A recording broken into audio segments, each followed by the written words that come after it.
जय श्री राम भक्तों। आशा करता हूँ आप सभी लोग इस कोरोना काल में सकुशल होंगे। तो भक्तों, श्री रामचरितमानस कथा को शुरू करने से पहले आप सभी लोगों से प्रार्थना है कि इस चैनल को सब्सक्राइब कर लें, लाइक करें और शेयर करें। भक्तों, आप सभी ने इससे पहले वाले वीडियो में सुना होगा, श्री राम जी भगवान लक्ष्मण जी और माता सीता जी बन जाने की तैयारी कर रहे हैं। तो देखिए, उसी प्रसंग को अब आगे देखते हैं। तीनों लोग राजा दशरथ जी के पास पहुंच गए हैं बन जाने के लिए, आज्ञा मांगने के लिए। तो सीता सहित दोनों सुंदर पुत्रों को देखकर राजा आकुलाते हुए और स्नेहवश बारंबार उन्हें हृदय से लगा लेते हैं। राजा व्याकुल हैं, बोल नहीं सकते, हृदय में शोक से उत्पन्न हुआ भयानक संताप है। तब रघुकुल के वीर श्री रामचंद्र जी ने अत्यंत प्रेम से चरणों में सिर नवाकर उठकर विदा मांगी। हे पिताजी, मुझे आशीर्वाद और आज्ञा दीजिए। हर्ष के समय आप शोक क्यों कर रहे हैं? हे तात प्रिय के प्रेमवश प्रमाद, कर्तव्य कर्म में त्रुटि करने से जगत में यश जाता रहेगा और निंदा होगी। यह सुनकर स्नेहवश राजा ने उठकर श्री रघुनाथ जी को बाँह पकड़कर उन्हें बैठा लिया और कहा, हे तात सुनो, तुम्हारे लिए मुनि लोग कहते हैं कि श्री राम चराचर के स्वामी हैं। शुभ और अशुभ कर्मों के अनुसार ईश्वर हृदय में विचार कर फल देता है। जो कर्म करता है वही फल पाता है, ऐसी वेद की नीति है। सब कोई कहते हैं, किंतु इस अवसर पर तो इसके विपरीत हो रहा है। अपराध तो कोई और ही करे और इसका फल का भोग कोई और ही पावे। भगवान की लीला बड़ी विचित्र है, उसे जानने योग्य जगत में कौन है? राजा ने इस प्रकार श्री रामचंद्र जी को रखने के लिए छल छोड़कर बहुत से उपाय किए, पर जब उन्होंने धर्म धुरंधर धीर और बुद्धिमान श्री राम जी का रुख देख लिया और वे रहते हुए न जान पड़े, तब राजा ने सीता जी को हृदय से लगा लिया और बड़े प्रेम से बहुत प्रकार की शिक्षा दी। वन के दुसह दुख कहकर सुनाए, फिर सास ससुर तथा पिता के पास रहने के सुखों को समझाया। परंतु सीता जी का मन श्री रामचंद्र जी के चरणों में अनुरक्त था, इसलिए उन्हें घर अच्छा नहीं लगा और न वन भयानक लगा। फिर और सब लोगों ने भी वन में विपत्तियों की अधिकता बता कर सीता जी को समझाया। मंत्री सुमंत्र की पत्नी और गुरु वशिष्ठ जी की स्त्री अरुंधति तथा और भी चतुर स्त्रियां स्नेह के साथ कोमल वाणी से कहती हैं कि तुमको तो राजा ने वनवास दिया नहीं है, इसलिए जो ससुर गुरु और सास कहें तुम तो वही करो। यह शीतल हितकारी सुंदर और कोमल सीख सुनने पर सीता जी को अच्छी नहीं लगी। वे इस प्रकार व्याकुल हो गई मानो शरद ऋतु के चंद्रमा की चांदनी लगते ही चकई व्याकुल हो उठी हो। सीता जी संकोच बस उत्तर नहीं देती। इन बातों को सुनकर कैकेयी तमतमाकर उठी। उसने मुनियों के वस्त्र आभूषण माला मेखला आदि और बर्तन कमंडल आदि लाकर श्री रामचंद्र जी के आगे रख दिए और कोमल वाणी से कहा, हे रघुवीर, राजा को तुम प्राणों के समान प्रिय हो। भीरु प्रेमवश दुर्बल हृदय के राजा शील और स्नेह नहीं छोड़ेंगे। पुण्य सुंदर यश और परलोक चाहे नष्ट हो जाए, पर तुम्हें बन जाने को वे कभी नहीं कहेंगे। ऐसा विचार कर जो तुम्हें अच्छा लगे वही करो। माता की सीख सुनकर श्री रामचंद्र जी ने बड़ा सुख पाया, परंतु राजा को ये वचन बाण के समान लगे। वे सोचने लगे, अब भी अब आगे प्राण क्यों नहीं निकलते? राजा मूर्छित हो गए, लोग व्याकुल हैं, किसी को कुछ सूझ नहीं पड़ता कि क्या करें। श्री रामचंद्र जी तुरंत मुनि का वेश बनाकर और माता पिता को सिर नवाकर चल दिए। वन का सब साज सामान सजकर वन के लिए आवश्यक वस्तुओं को साथ लेकर श्री रामचंद्र जी स्त्री सीता जी सहित और भाई लक्ष्मण जी सहित ब्राह्मण और गुरु के चरणों की वंदना करके सबको अचित करके चले। राजमहल से निकलकर श्री रामचंद्र जी ने वशिष्ठ जी के दरवाजे पर जा खड़े हुए और देखा कि सब लोग विरह की अग्नि में जल रहे हैं। उन्होंने प्रिय वचन कहकर सबको समझाया। फिर श्री रामचंद्र जी ने ब्राह्मणों की मंडली को बुलाया। गुरुजी से कहकर उन सबको वर्षासन यानी कि वर्ष भर का भोजन दिए और आदर दान तथा विनय में उन्हें वश में कर लिया। फिर याचकों को दान और मान देकर संतुष्ट किया तथा मित्रों को पवित्र प्रेम से प्रसन्न किया। फिर दास दासियों को बुलाकर उन्हें गुरुजी को सौंपकर हाथ जोड़कर बोले, हे गोसाई, इन सब की माता पिता के समान सार समार देख रेख करते रहिएगा। श्री रामचंद्र जी बार बार दोनों हाथ जोड़कर सबसे कोमल वाणी कहते हैं कि मेरा सब प्रकार से हितकारी मित्र वही होगा जिसकी चेष्टा से महाराज सुखी रहे। हे परम चतुरपुरवासी सज्जनों, आप लोग अब वही उपाय करिए जिससे मेरी सब माताएं मेरे विरह के दुख से दुखी न हो। इस प्रकार श्री राम जी ने सबको समझाया और हर्षित होकर गुरु जी के चरण कमलों में सिर नवाया। फिर गणेश जी, पार्वती जी और कौशलापति महादेव जी को और कैलाशपति महादेव जी को मनाकर तथा आशीर्वाद पाकर श्री रघुनाथ जी चले। श्री रामचंद्र जी के चलते ही बड़ा भारी विषाद हो गया। नगर का आर्तनाद हाहाकार सुना नहीं जाता। लंका में बुरे शकुन होने लगे। अयोध्या में अत्यंत शोक छा गया और देवलोक में हर्ष और विषाद दोनों के वश में हो गए। हर्ष इस बात का था कि अब राक्षसों का नाश होगा और विषाद अयोध्या वासियों को शोक के कारण था। मूर्छा दूर हुई तब राजा जागे और सुमंत्र को बुलाकर ऐसा कहने लगे, श्री राम वन को चले गए, मेरे प्राण नहीं जा रहे हैं। न जाने ये किस सुख के लिए शरीर में टिक रहे हैं। इससे अधिक बलवती और कौन सी व्यथा होगी जिस दुख को पाकर प्राण शरीर को छोड़ेंगे। फिर धीरज धरकर राजा ने कहा, हे सखा, तुम रथ लेकर श्री राम जी के साथ जाओ। अत्यंत सुकुमार दोनों कुमारों को और सुकुमारी जानकी को रथ में चढ़ाकर वन दिखलाकर 4 दिनों के बाद लौट आना। यदि धैर्यवान दोनों भाई न लौटे, क्योंकि श्री रघुनाथ जी प्रण के सच्चे और दृढ़ता से नियम का पालन करने वाले हैं, तो तुम हाथ जोड़कर विनती करना कि हे प्रभु, जनक कुमारी सीता जी को तो लौटा दीजिए। जब सीता वन को देखकर डरें तब मौका पाकर मेरी यह सीख उनसे कहना कि तुम्हारे सास और ससुर ने ऐसा संदेश कहा है कि हे पुत्री, तुम लौट चलो, वन में बहुत क्लेश हैं। कभी पिता के घर, कभी ससुराल, जहाँ तुम्हारी इच्छा हो वहीं रहना। इस प्रकार तुम बहुत से उपाय करना। यदि सीता जी लौट आई तो मेरे प्राणों को सहारा हो जाएगा, नहीं तो अंत में मेरा मरण ही होगा। विधाता के विपरीत होने पर भी कुछ वश नहीं चलता। हा राम, लक्ष्मण और सीता को लाकर दिखाओ। ऐसा कहकर राजा मूर्छित होकर पृथ्वी पर गिर पड़े। सुमंत्र जी राजा की आज्ञा पाकर सिर नवाकर और बहुत जल्दी रथ जुड़वाकर वहां गए जहां नगर के बाहर सीता राम जी सहित दोनों भाई थे। तब वहां पहुंचकर सुमंत्र ने राजा के वचन श्री रामचंद्र जी को सुनाए और विनती करके उनको रथ पर चढ़ाया। सीता जी सहित दोनों भाई रथ पर चढ़कर हृदय में अयोध्या को सिर नवाकर चले। श्री रामचंद्र जी को जाते हुए और अयोध्या को अनाथ होते हुए देखकर सब लोग व्याकुल होकर उनके साथ हो लिए। कृपा के समुद्र श्री राम जी उन्हें बहुत तरह से समझाते हैं तो वे अयोध्या की ओर लौट जाते हैं, परंतु प्रेमवश फिर लौट आते हैं। अयोध्यापुरी बड़ी डरावनी लग रही है, मानो अंधकारमयी काल रात्रि ही हो। नगर के नर नारी भयानक जंतुओं के समान एक दूसरे को देखकर डर रहे हैं। घर शमशान, कुटुंबी, भूत प्रेत और पुत्र तेसी और मित्र मानो यमराज के दूत हैं। बगीचे में वृक्ष और बेलें कुमला रही हैं। नदी और तालाब ऐसे भयानक लगते हैं उनकी ओर देखा भी नहीं जाता।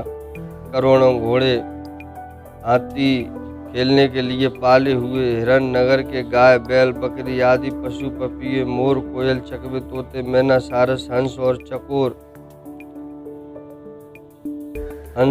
चकोर श्री राम जी के वियोग में सभी व्याकुल हुए। जहाँ तहाँ ऐसे चुपचाप स्थिर होकर खड़े हैं मानो तस्वीर में लिखकर बनाए हुए हैं।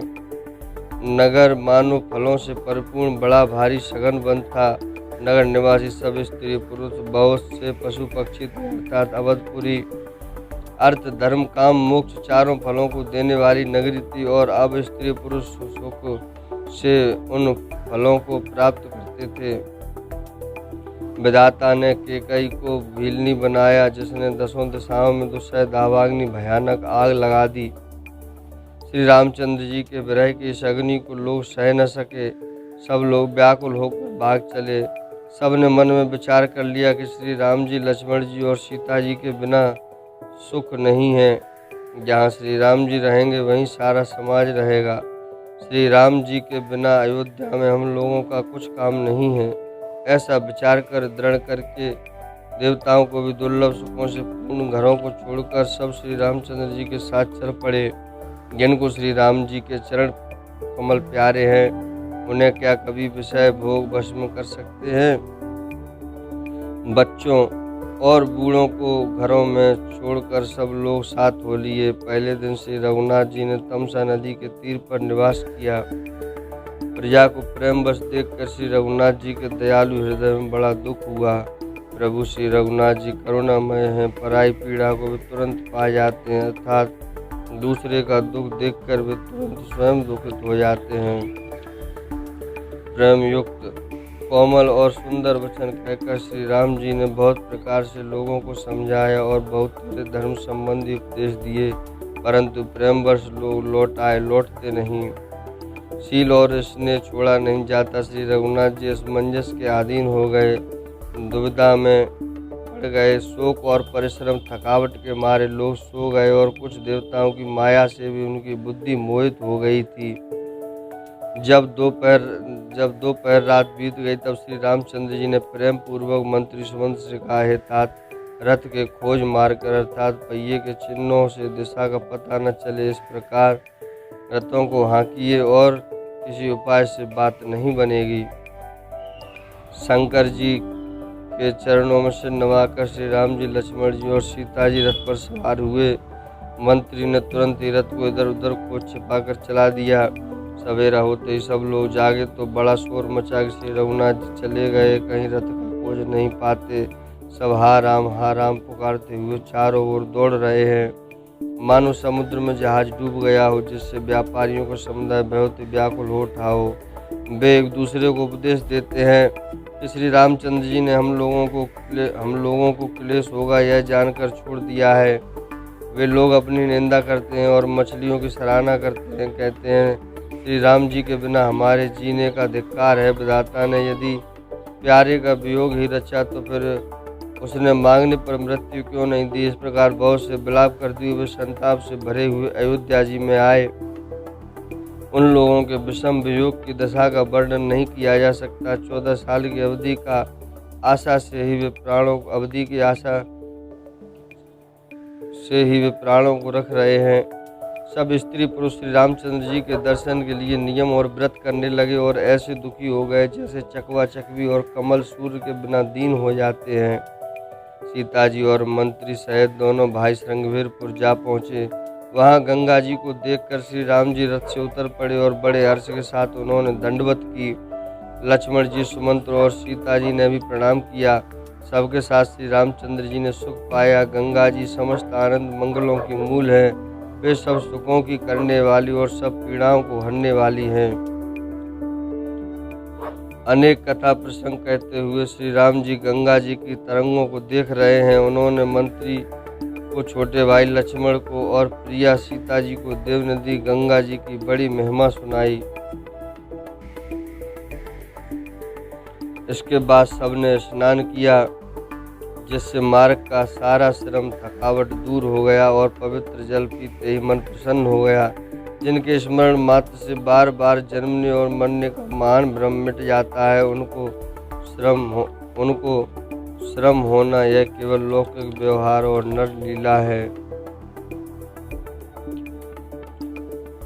शुद्ध प्रकृति जन्य त्रिगुणों से रहित मायातीत दिव्य मंगल विग्रह सच्चिदानंद कंद स्वरूप सूर्य कुल के ध्वजा रूप भगवान श्री रामचंद्र जी मनुष्यों के सदृश ऐसे चरित्र करते हैं जो संसार रूपी समुद्र के पार उतरने के लिए पुल के समान हैं।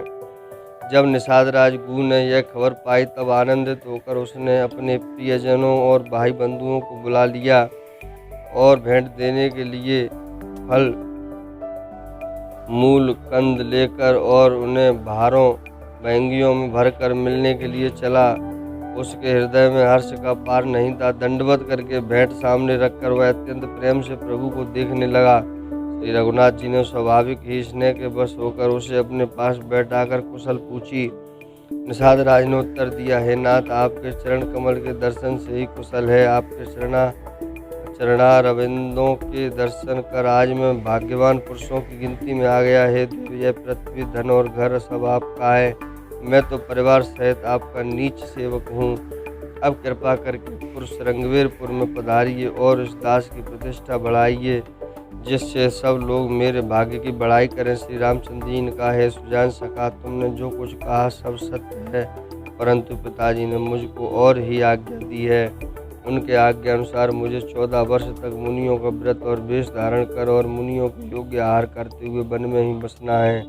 गांव के भीतर निवास करना उचित नहीं है। यह सुनकर गुह को बड़ा दुख हुआ। श्री राम जी, श्री लक्ष्मण जी और श्री सीता जी के रूप को देखकर गांव के स्त्री पुरुष प्रेम के साथ चर्चा करते हैं। कोई कहती है, सखी कहो तो वे माता पिता कैसे हैं जिन्होंने ऐसे सुंदर सुकुमार बालकों को वन में भेज दिया है। कोई एक कहते हैं, राजा ने अच्छा नहीं किया, इसी बहाने हमें भी ब्रह्मा ने नेत्रों राजा ने अच्छा ही किया, इसी बहाने हमें भी ब्रह्मा ने नेत्रों का लाभ दिया। तब निषाद राज ने अनुमान किया तो अशोक के पेड़ को उनके ठहरने के लिए मनोहर समझा। उसने श्री रघुनाथ जी को ले जाकर वह स्थान दिखाया। श्री रामचंद्र जी देखकर कहने लगे कि यह सब प्रकार से सुंदर है। प्रवासी लोग जो हार वंदना करके अपने अपने घर लौटे और श्री रामचंद्र जी संध्या करने पधारे। गुह ने इसी बीच कुश और कोमल पत्तों की कोमल और सुंदर सातरी सजाकर बिछा दी और पवित्र मीठे और कोमल देख देख कर दोनों में भर भर कर फल मूल और पानी रख दिया, अथवा अपने हाथ से फल मूल दोनों में भर भर कर रख दिए। सीता जी, सुमंत्र जी और भाई लक्ष्मण जी सहित कंद मूल फल खाकर रघुकुल मणि श्री रामचंद्र जी लेट गए। भाई लक्ष्मण जी उनके पैर दबाने लगे। फिर प्रभु श्री रामचंद्र जी को सोते जानकर लक्ष्मण जी उठे और कोमल वाणी से मंत्री सुमंत्र जी को सोने के लिए कहकर वहां से कुछ दूर पर धनुष बाण से सजकर वीरासन से बैठकर जागने यानी कि पहरा देने लगे। गुह ने विश्वास पात्र पहरेदारों को बुलाकर अत्यंत प्रेम से जगह जगह नियुक्त कर दिया और आप कमर में तरकस बांधकर तथा धनुष पर बाण चढ़ाकर लक्ष्मण जी के पास जा बैठा। प्रभु को जमीन पर सोते देखकर प्रेमवश निषाद राज के हृदय में विषाद हो आया। उसका शरीर पुलकित हो गया और नेत्रों से प्रेम आंसुओं का जल बहने लगा। वह प्रेम सहित लक्ष्मण जी से वचन कहने लगा, महाराज दशरथ जी का महल तो स्वभाव से ही सुंदर है। इंद्र भवन भी जिसकी समानता नहीं पा सकता। उसमें सुंदर मणियों के रचे चौबारे छत के ऊपर बंगले हैं, जिन्हें मानुरति के पति कामदेव ने अपनों ही हाथों से सजाकर बनाया है, जो पवित्र बड़े ही विलक्षण सुंदर भोग पदार्थों से पूर्ण और फूलों की सुगंध से सुवासित है, जहाँ सुंदर और मणियों के दीपक हैं तथा सब प्रकार का पूरा आराम है, जहाँ ओढ़ने बिछाने के अनेकों वस्त्र, तकिए और गद्दे हैं, जो दूध के फैन के समान कोमल, निर्मल और सुंदर हैं। वहाँ उन चौबारों में श्री सीता जी और श्री रामचंद्र जी रात को सोया करते थे और अपनी शोभा से रति और कामदेव के गर्व को हरण करते थे। जहाँ श्री सीता और श्री राम जी आज घास फूस की सातरी पर थके हुए बिना वस्त्र के ही सोए हैं, ऐसी दशा में वे देखे नहीं जाते। माता पिता, कुटुंबी, प्रवासी, प्रजा, मित्र, अच्छे शील स्वभाव के दास और दासियां सब जिनकी अपने प्राणों की तरह सार संभार करते थे, वही प्रभु श्री रामचंद्र जी आज पृथ्वी पर सो रहे हैं। उनके पिता जनक जी हैं, जिनका प्रभाव जगत में प्रसिद्ध है, जिनके ससुर इंद्र के मित्र रघुराज दशरथ जी हैं और पति श्री रामचंद्र जी हैं, वही जानकी जी आज जमीन पर सो रही हैं। विधाता किसको प्रतिकूल नहीं होता। सीता जी और श्री रामचंद्र जी क्या बन के योग्य हैं, जो लोग सच कहते हैं कि कर्म ही प्रधान है। केकई राज की लड़की नीच बुद्धि केकई ने बड़ी ही कुटिलता की, जिसने रघुनंदन श्री राम जी और जानकी जी को सुख के समय दुख दिया। वह सूर्यकुल रूपी वृक्ष के लिए कुल्हाड़ी हो गई। उस बुद्धि ने संपूर्ण विश्व को दुखी कर दिया। श्री राम सीता जी को जमीन पर सोते हुए देखकर निषाद को बड़ा दुख हुआ। तब लक्ष्मण जी ज्ञान, वैराग्य और भक्ति के रस से सनी हुई मीठी और कोमल वाणी बोले, हे भाई, कोई किसी को सुख दुख देने वाला नहीं है, सब अपने ही किए हुए कर्मों का फल भोगते हैं। संयोग, मिलना, वियोग, बिछुड़ना, भले बुरे भोग, शत्रु, मित्र और उदासीन, ये सभी भ्रम के फंदे हैं। जन्म, मृत्यु, संपत्ति, विपत्ति, कर्म और काल, जहाँ तक जगत के जंजाल हैं। धरती, धर, धन, नगर, परिवार, स्वर्ग और नरक आदि जहाँ तक व्यवहार है, जो देखने, सुनने और मन के अंदर विचारने में आते हैं, इन सब का मूल मोह अज्ञान ही परमार्थ है, ये नहीं है।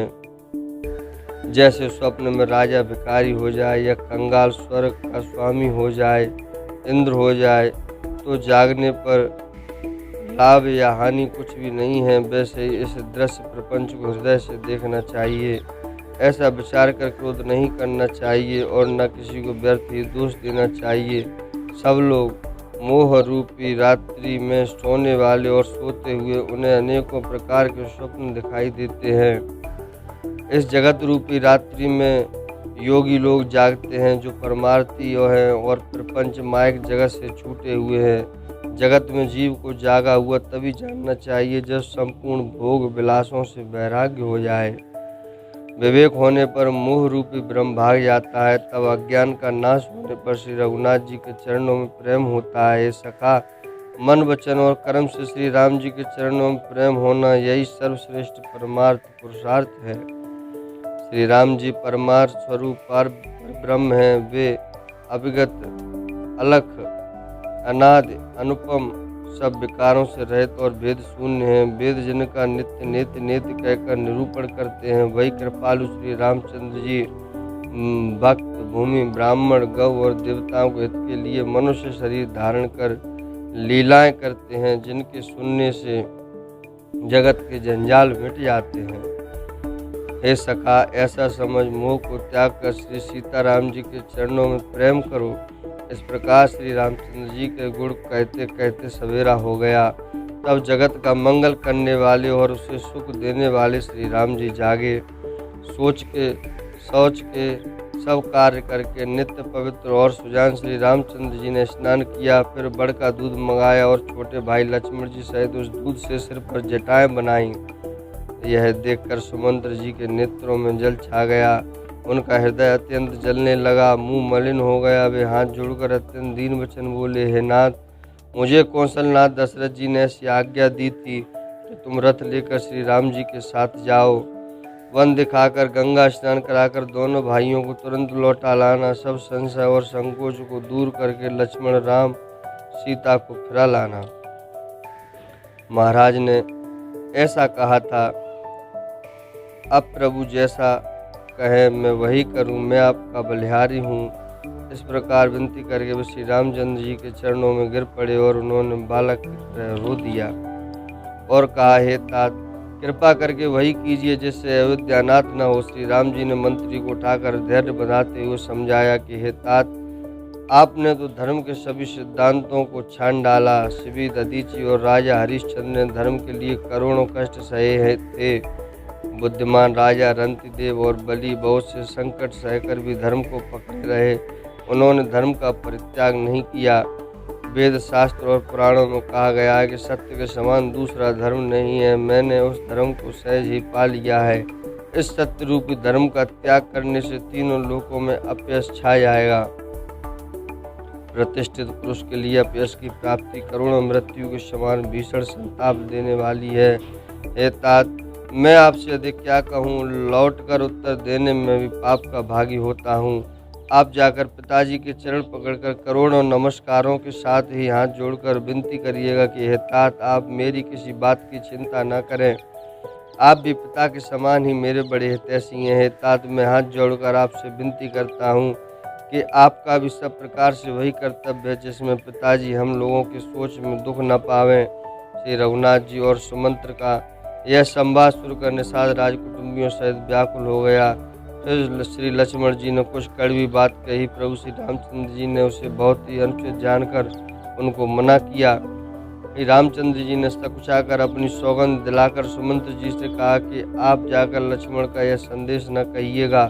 सुमंत ने फिर राजा का संदेश कहा कि सीता वन के क्लेश को न सह सकेंगी, अतएव जिस तरह सीता अयोध्या को लौट आवे, तुमको और श्री रामचंद्र जी को वही उपाय करना चाहिए, नहीं तो मैं बिल्कुल ही बिना सहारे का होकर वैसे ही नहीं जीऊँगा जैसे बिना जल के मछली नहीं जीती। सीता के मायके यानी कि पिता के घर और ससुराल में सब सुख हैं। जब तक यह विपत्ति दूर नहीं होती तब तक वे जहाँ जी चाहे वहीं सुख से रहेंगी। राजा ने जिस तरह जिस दीनता और प्रेम से विनती की है वह दीनता और प्रेम कहा नहीं जा सकता। कृपा निदान श्री रामचंद्र जी ने पिता का संदेश सुनकर सीता जी को करोड़ों अनेकों प्रकार से सीख दी। उन्होंने कहा, जो तुम घर लौट जाओ तो सास ससुर और गुरु परिजन एवं कुटुंबी सबकी चिंता मिट जाए। पति के वचन सुनकर जानकी जी कहती हैं, हे प्राणपति, हे परम स्नेही, सुनिए। हे प्रभु, आप करुणामय और परम ज्ञानी हैं, कृपा करके विचार तो कीजिए। शरीर को छोड़कर छाया अलग कैसे रह सकती है? सूर्य की प्रभा सूर्य को छोड़कर कहीं जा सकती है और चांदनी चंद्रमा को त्याग कर कहाँ जा सकती है?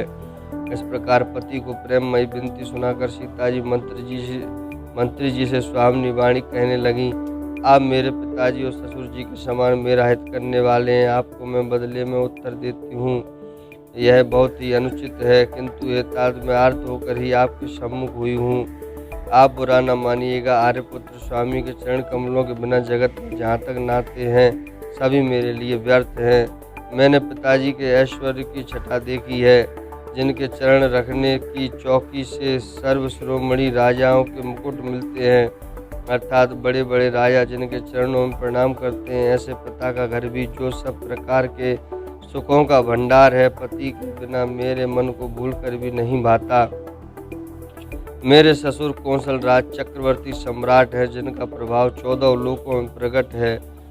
इंद्र भी आगे होकर जिनका स्वागत करता है और अपने आदि सिंहासन पर बैठने के लिए स्थान देता है। ऐसे ऐश्वर्य और प्रभावशाली ससुर, उनकी राजधानी अयोध्या का निवास, प्रिय कुटुंबी और माता के समान सासुएं, ये कोई भी श्री रघुनाथ जी के चरण कमलों की रज के बिना मुझे स्वप्न में भी सुखदायक नहीं लगता। दुर्गम रास्ते, जंगली धरती, पहाड़, हाथी, सिंह अथाह तालाब एवं नदियाँ, कोल, भील, हिरन और पक्षी प्राणपति श्री रघुनाथ जी के साथ रहते, ये सभी मुझे सुख देने वाले होंगे। अतः सास और ससुर के पांव पकड़कर मेरी ओर से विनती कीजिएगा कि वे मेरा कुछ भी सोच न करें। मैं वन में स्वभाव से ही सुखी हूँ। वीरों में अग्रगण्य गदा, धनुष और बाणों से भरे तरकस धारण किए मेरे प्राणनाथ और प्यारे देवर साथ हैं। इससे मुझे न रास्ते की थकावट है, न भ्रम है और न मेरे मन में कोई दुख ही है। आप मेरे लिए भूल कर भी सोच न करें। सुमंत्र जी सीता जी की शीतलवाणी सुनकर ऐसे व्याकुल हो गए जैसे सांप मणि खो जाने पर नेत्रों से कुछ सूझता नहीं, कानों से सुनाई नहीं देता। वे बहुत व्याकुल हो गए, कुछ कह नहीं सकते। श्री रामचंद्र जी ने उनका बहुत प्रकार से समाधान किया तो भी उनकी छाती ठंडी न हुई। साथ चलने के लिए मंत्री जी ने अनेकों यत्न किए, युक्तियां पेश की, पर रघुनंदन श्री राम जी उन सब युक्तियों को यथोचित उत्तर देते गए। श्री राम जी की आज्ञा मेटी नहीं जा सकती, कर्म की गति कठिन है, उस पर कुछ भी बस नहीं चलता। श्री राम, लक्ष्मण और सीता जी के चरणों में सिर नवाकर सुमंत्र इस तरह लौटे जैसे कोई व्यापारी अपना मूलधन पूंजी गवाकर लौटे। सुमंत्र ने रथ को हाँका, घोड़े श्री रामचंद्र जी की ओर देख देख कर हिरन आते हैं। यह देख कर निषाद लोग विषाद के बस होकर सिर धुन धुन कर पीट पीट कर पछताते हैं। जिनके वियोग में पशु इस प्रकार व्याकुल है, उनके वियोग में प्रजा, माता और पिता कैसे जीते रहेंगे। श्री रामचंद्र जी ने जबरदस्ती सुमंत्र को लौटाया। तब आप गंगा जी के तीर पर आए। श्री राम ने केवट से नाम मांगी पर वह लाता नहीं। वह कहने लगा, मैंने तुम्हारा मर्म जान लिया। तुम्हारे चरण कमलों की धूल के लिए सब लोग कहते हैं कि वह मनुष्य बना देने वाली कोई जड़ी है, जिसके छूते ही पत्थर की शिला सुंदर स्त्री हो गई। मेरी नाव तो काठ की है, काठ पत्थर से कठोर तो होता नहीं। मेरी नाव भी मुनि की स्त्री हो जाएगी और इस प्रकार मेरी नाव उड़ जाएगी। मैं लुट जाऊंगा अथवा रास्ता रुक जाएगा, जिससे आप पार न हो सकेंगे और मेरी रोजी मारी जाएगी, मेरी कमाने खाने की राह मारी जाएगी। मैं तो इसी नाव से सारे परिवार का पालन पोषण करता हूँ, दूसरा कोई धंधा भी नहीं जानता। हे प्रभु, यदि तुम अवश्य ही पार जाना चाहते हो तो मुझे पहले अपने चरण कमल पखारने धो लेने के लिए कह दो। हे नाथ, चरण कमल धोकर आप लोगों को नाव पर चढ़ा लूँगा। मैं आपसे कुछ उतराई नहीं लेना चाहता। हे राम, मुझे आपकी दुहाई और दशरथ की सौगंध है, मैं सब सच सच कहता हूँ। लक्ष्मण भले ही मुझे तीर मारें, पर जब तक मैं पैरों को पखार न लूँगा तब तक मैं तुलसीदास के नाथ हे कृपालु मैं पार नहीं उतारूँगा। केवट के प्रेम में लपेटे हुए अटपटे वचन सुनकर करुणाधाम श्री रामचंद्र जी, जानकी जी और लक्ष्मण जी की ओर देखकर हंसे। कृपा के समुद्र श्री रामचंद्र जी केवट से मुस्कुराकर बोले, भाई तू वही कर जिससे तेरी नाव न जाए। जल्दी पानी ला और पैर धो ले, देर हो रही है, पार उतार दे। एक बार जिनका नाम स्मरण करते ही मनुष्य पार भवसागर से पार उतर जाते हैं, और जिन्होंने वामन अवतार में जगत को 3 पग से भी छोटा कर दिया था, 2 ही पग में त्रिलोकी को नाप लिया था, वही कृपालु श्री रामचंद्र जी गंगा जी से पार उतारने के लिए केवट का निहोरा कर रहे हैं। प्रभु के इन वचनों को सुनकर गंगा जी की बुद्धि मोह से खिंच गई थी कि ये साक्षात भगवान होकर भी पार उतारने के लिए केवट का निहोरा कैसे कर रहे हैं। परंतु समीप आने पर अपनी उत्पत्ति के स्थान पद नखों को देखते ही उन्हें पहचान कर देवनदी गंगा जी हर्षित हो गई। वे समझ गईं कि भगवान नर लीला कर रहे हैं। इससे उनका मोह नष्ट हो गया और उन चरणों का स्पर्श प्राप्त कर कर मैं धन्य होंगी, यह विचार कर वे हर्षित हो गई। केवट श्री रामचंद्र जी की आज्ञा पाकर कटोते में भरकर जल ले आया। अत्यंत आनंद और प्रेम में उमंग कर वह भगवान के चरण कमल धोने लगा। सब देवता फूल बरसाकर सिहाने लगे कि इसके समान पुण्य की राशि कोई नहीं है। चरणों को धोकर और सारे परिवार सहित स्वयं उस जल यानी कि चरणोदक को पीकर पहले उस महान पुण्य के द्वारा अपने पितरों को भवसागर से पार कर फिर आनंद पूर्वक प्रभु श्री रामचंद्र को गंगा जी के पार ले गया। निषाद राज और श्री लक्ष्मण जी सहित श्री सीता जी और श्री रामचंद्र जी नाव से उतरकर गंगा जी की रेतु बाली में खड़े हो गए। तब केवट ने उतरकर दंडवत की। उसको दंडवत करते देखकर प्रभु को संकोच हुआ कि इसको कुछ दिया नहीं। पति के हृदय की जानने वाली सीता जी ने आनंद भरे मन से अपनी रत्न जड़ित अंगुली से उतारी। कृपालु श्री रामचंद्र जी ने केवट से कहा, नाव की उतराई लो। केवट ने व्याकुल होकर चरण पकड़ लिए। उसने कहा, हे नाथ, आज मैंने क्या नहीं पाया। मेरे दोष दुख और दरिद्रता की आग आज बुझ गई। मैंने बहुत समय तक मजदूरी की, विधाता ने आज बहुत अच्छी भरपूर मजदूरी दे दी। हे नाथ, हे दीन दयालु, आपकी कृपा से अब मुझे कुछ नहीं चाहिए। लौटती बार आप मुझे जो कुछ देंगे वह प्रसाद में सिर चढ़ाकर लूँगा। प्रभु श्री राम जी, लक्ष्मण जी और सीता जी ने बहुत आग्रह किया पर केवट कुछ नहीं लेता। तब करुणा के धाम भगवान श्री रामचंद्र जी ने निर्मल भक्ति का वरदान देकर उसे विदा किया। फिर रघुकुल के स्वामी श्री रामचंद्र जी स्नान करके पार्थिव पूजा की और शिव जी को सिर नवाया। सीता जी ने हाथ जोड़कर गंगा जी से कहा, हे माता, मेरा मनोरथ पूरा कीजिए, जिससे मैं पति और देवर के साथ कुशल पूर्वक लौट आकर तुम्हारी पूजा करूं। सीता जी की प्रेम रस में सनी हुई विनती सुनकर तब गंगा जी के निर्मल जल में से श्रेष्ठ वाणी हुई, हे रघुवीर की प्रियतमा जानकी, सुनो। तुम्हारा प्रभाव जगत में किसे नहीं मालूम। तुम्हारे कृपा दृष्टि से देखते ही लोग लोकपाल हो जाते हैं। सब सिद्धियां हाथ जोड़े तुम्हारी सेवा करती हैं। तुमने जो मुझको बड़ी विनती सुनाई है तो मुझ पर कृपा की और मुझे बढ़ाई दी है। तो भी हे देवी, मैं अपनी वाणी सफल होने के लिए तुम्हें आशीर्वाद दूंगी।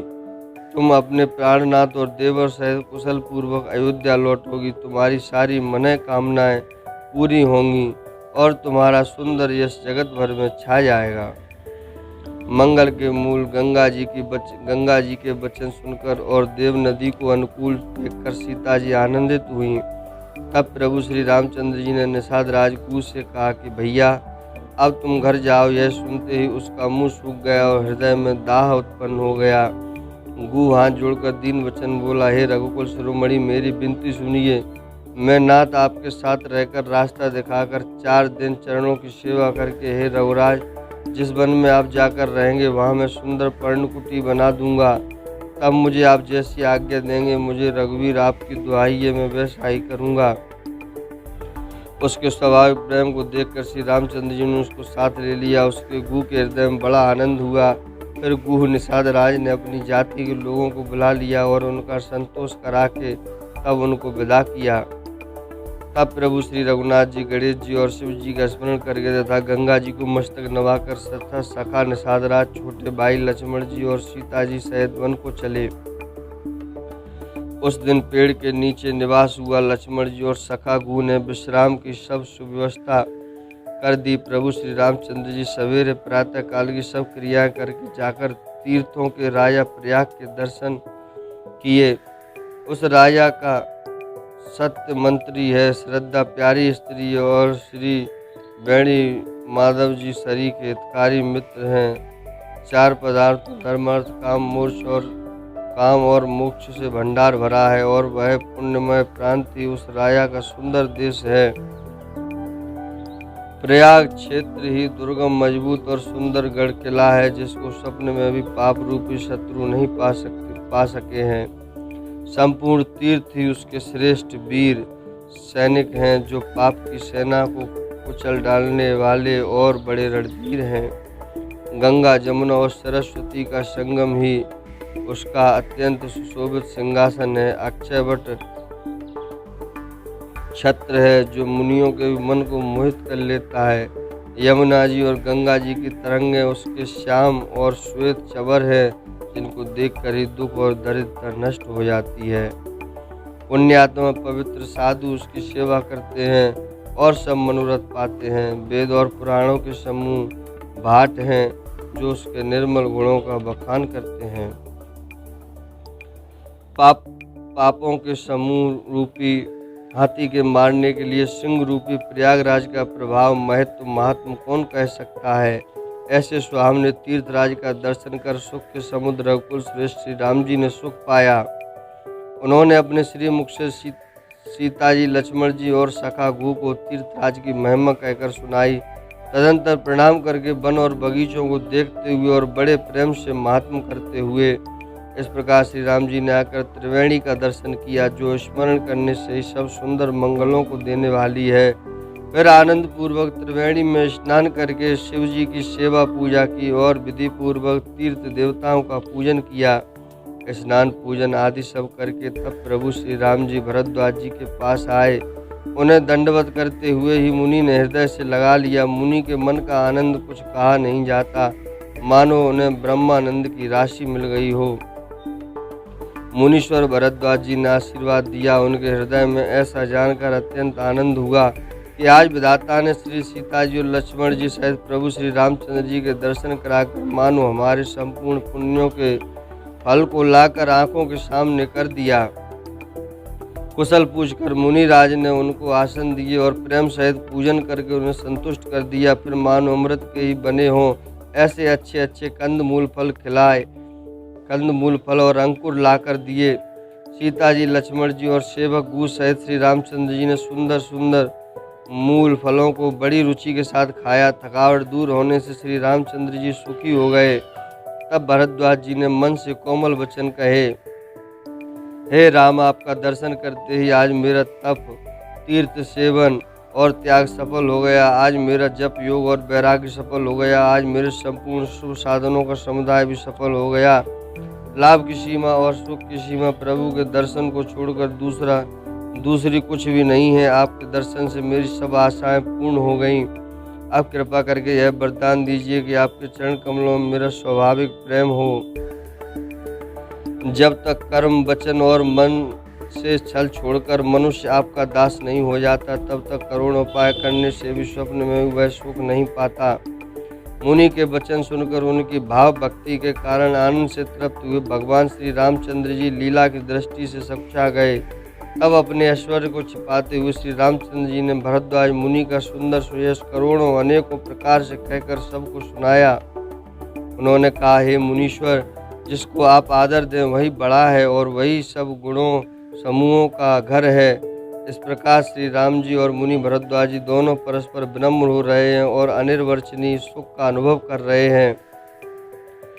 यह श्री राम लक्ष्मण और सीता जी के आने की खबर पाकर प्रयाग निवासी ब्रह्मचारी तपस्वी मुनि सिद्ध और उदासी सब श्री दशरथ जी के सुंदर पुत्रों को देखने के लिए भरद्वाज जी के आश्रम पर आए। श्री रामचंद्र जी ने सब किसी को प्रणाम किया। नेत्रों का लाभ पाकर सब आनंदित हो गए और परम सुख पाकर आशीर्वाद देने लगे। श्री रामचंद्र जी के सौंदर्य की सराहना करते हुए वे लौटे। श्री राम जी ने रात को वहीं विश्राम किया और प्रातःकाल प्रयागराज का स्नान करके और प्रसन्नता के साथ मुनि को सिर नवाकर श्री सीता जी लक्ष्मण जी और सेवक गु के साथ वे चले। बोलिए श्री रामचंद्र भगवान की जय। तो भक्तों, आज के इस कथा का यहीं पर विराम करते हैं और आगे की कथा के लिए आप लोग कल का इंतज़ार करें। और आपसे एक बार चलते चलते फिर से निवेदन है कि इस चैनल को सब्सक्राइब करें, लाइक करें और शेयर करें। धन्यवाद।